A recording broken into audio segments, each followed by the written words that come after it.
Hoy, kumusta? Kung ikaw ay isang security guard o nagbabalak maging isa, itong video na ito ay para sa iyo.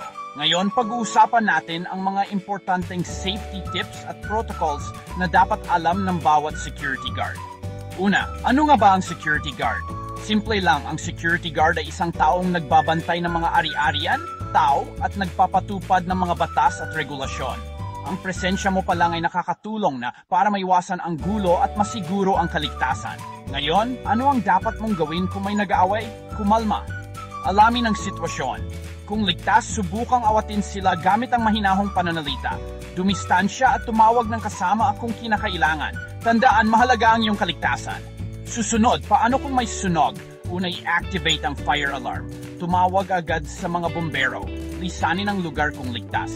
Gumamit ng fire extinguisher kung ikaw ay may training at maliit lang ang apoy. Unahin lagi ang kaligtasan ng mga tao. Panghuli, pag-usapan natin ang kaligtasan sa paggamit ng baril.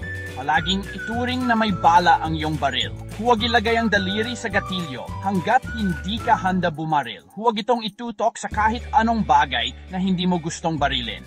At palaging ilagay ito sa ligtas na lugar kung hindi ginagamit. Tandaan, ang pagiging security guard ay nangangahulugan ng pagiging alerto at handa. Mag-ingat palagi. Salamat sa panood. Kung nakatulong ang video na ito, huwag kalimutang mag-like at mag-share. Kita-kits sa susunod!